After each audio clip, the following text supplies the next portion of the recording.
ছানার জিলেপি আপনারা তো অনেক খেয়েছেন, তবে ছানা ছাড়াও যে শুধুমাত্র আটা দিয়ে এত সুন্দর জিলেপি বানিয়ে নেওয়া যায়, নিজে হাতে একবার তৈরি করে না খেলে বিশ্বাসই করতে পারবেন না। প্রত্যেকটা জিলেপি দেখুন কতটা নরম, তুলতুলে আর রসালো হয়েছে। মুখে দেওয়ার সাথেই কিন্তু মিলিয়ে যাবে এই জিলেপিগুলো। প্রত্যেকটা জিলেপি দেখুন কতটা রসালো হয়েছে। ছানা ছাড়াও এই জিলেপিটা আপনারা খুব সহজেই বাড়িতে বানিয়ে নিতে পারবেন। খেতে কিন্তু অসাধারণ লাগবে, মুখে দেওয়ার সাথেই মিলিয়ে যাবে। দেখুন কতটা সুন্দর হয়েছে, পুরো দোকানের মতো। প্রত্যেকটা জিলেপি কিন্তু খুব সুন্দর হয়েছে।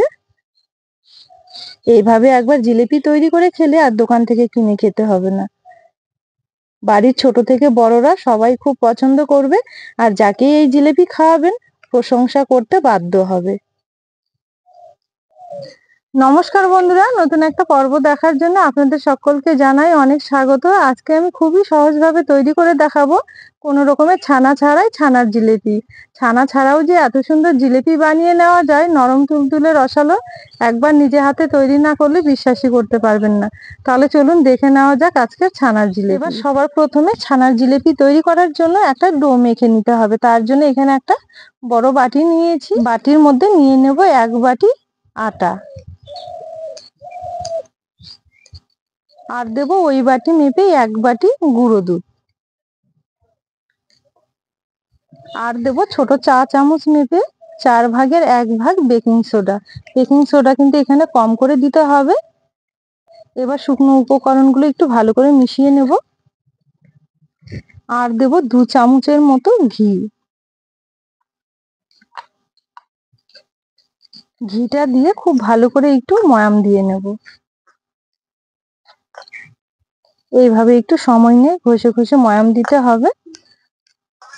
এইভাবে ময়াম দিতে দিতে দেখবেন একটা টাইম খুব সুন্দর একদম মসৃণ হয়ে যাবে। এখানে কিন্তু খুব ভালো করে একটু ময়াম দিয়ে নিয়েছি। এবার অল্প অল্প করে জল দিয়ে খুব সুন্দর একটা ডো বানিয়ে নেব। জলটা একবারে দেওয়া যাবে না, অল্প অল্প করে দিতে হবে। আর এই ডোটা কিন্তু খুব একটা শক্ত হবে না, একটু নরম করে করে নিতে হবে।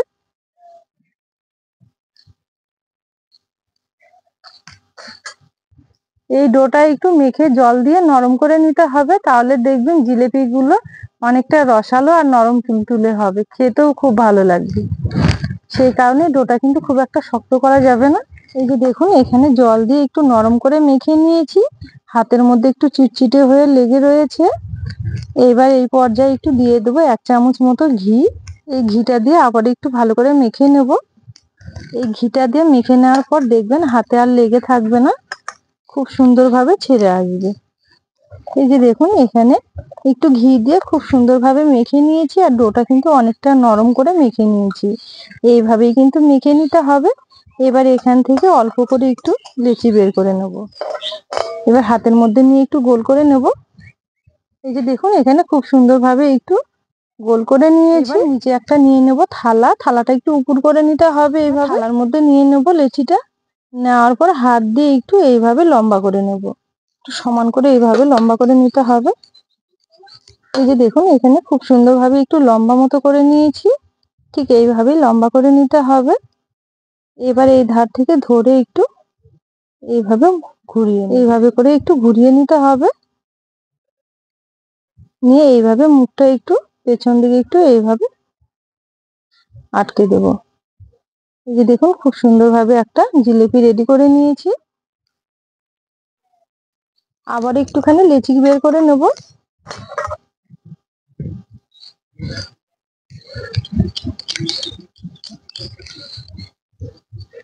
থালার পেছনে নিয়ে কিন্তু এইভাবে হাত দিয়ে একটু ঘোরালেই দেখবেন খুব সুন্দরভাবে লম্বা হয়ে যাবে।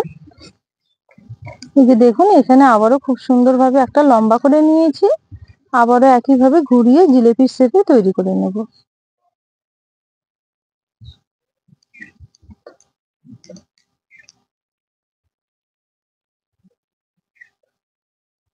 এই যে দেখুন এখানে আবারও একটা খুব সুন্দরভাবে রেডি করে নিয়েছি। এইভাবে সব জিলেপি গুলো রেডি করে নেব। এই যে দেখুন এখানে সমস্ত জিলেপি গুলো খুব সুন্দরভাবে তৈরি করে নিয়েছি। এবার এগুলো তেল গরম করে ভেজে নেব। জিলেপিগুলো ভেজে নেওয়ার জন্য উনুন জ্বেলে কড়াই বসিয়ে দিয়েছি। কড়াইয়ে নিয়ে নেব সাদা তেল। এবার জিলেপিগুলো একটা একটা করে ছেড়ে দেবো তেলের মধ্যে। আর জিলেপিগুলো ভেজে নেওয়ার সময় তেলটা কিন্তু খুব একটা গরম রাখা যাবে না, একদমই হালকা কুসুম গরম রাখতে হবে। সেই অবস্থায় কিন্তু এগুলো ছেড়ে দিতে হবে।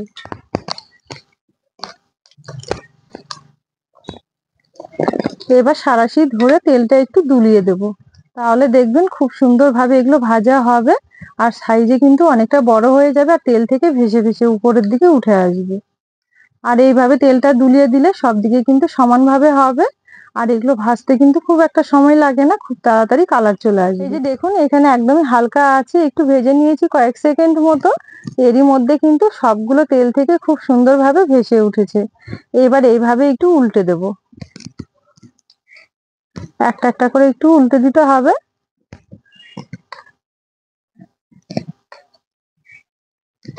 আর দেখুন এগুলো ফুলে কতটা সাইজে ডবল হয়ে গেছে। আমি কিন্তু এগুলো খুব ছোট ছোট তৈরি করেছিলাম, আর এখন দেখুন তেলের মধ্যে পড়া মাত্র কত বড় বড় হয়ে গেছে। এই যে দেখুন, এগুলো আমি তেলের মধ্যে ওলট পালট করে খুব সুন্দরভাবে ভেজে নিয়েছি, আর খুব সুন্দর একটা কালারও এসেছে। এবার তেল ছেঁকে তুলে নেব।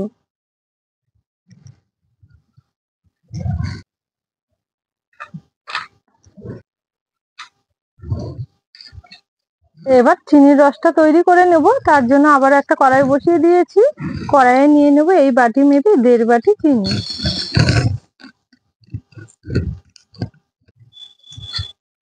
আর দেবো 3 বাটি জল।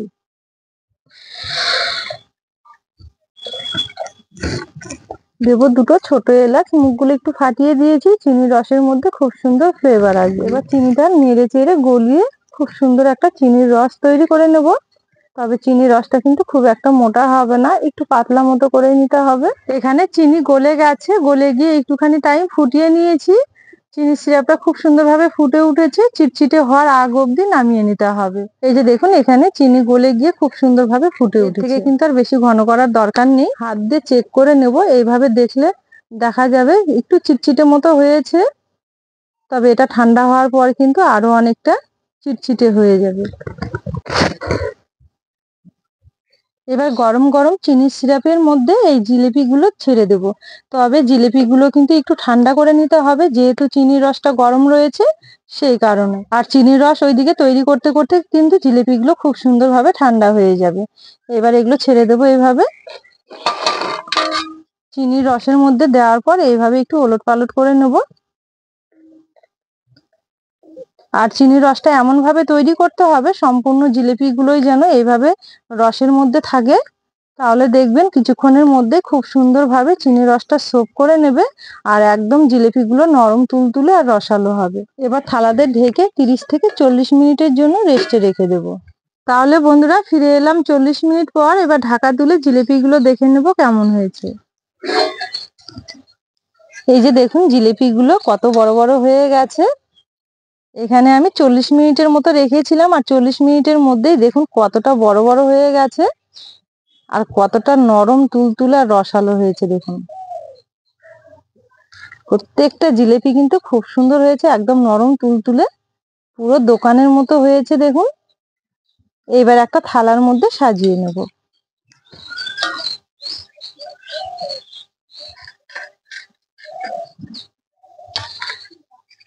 জিলেপিগুলো কতটা নরম তুলতুলে আর রসালো হয়েছে। এইভাবে জিলেপি তৈরি করে নিলে পুরো দোকানের মতো হবে, আর বাড়ির ছোট থেকে বড়রা সকলেই খেতে কিন্তু খুবই পছন্দ করবে। এই যে দেখুন, সম্পূর্ণটাই একটা থালার মধ্যে সাজিয়ে নিয়েছি, আর কতটা সুন্দর লাগছে দেখতে। খেতেও কিন্তু দারুণ লাগবে এই জিলেপিগুলো। তাহলে বন্ধুরা, আজকের জিলেপি রেসিপি আপনাদের কেমন লেগেছে অবশ্যই একটা কমেন্টের মাধ্যমে জানাবেন। পুরো ভিডিও দেখে যদি রেসিপি ভালো লেগে থাকে তাহলে অবশ্যই চ্যানেলটি একবার সাবস্ক্রাইব করে নেবেন, আর পাশে থাকা বেল আইকনটি ক্লিক করবেন যাতে সবার আগে নোটিফিকেশনগুলো আপনাদের কাছে পৌঁছে যায়। আজকের জন্য রেসিপি এখানেই শেষ করলাম। ফিরে আসবো পরের দিন নতুন রেসিপি নিয়ে। ততক্ষণের জন্য আপনারা ভালো থাকবেন, সুস্থ থাকবেন।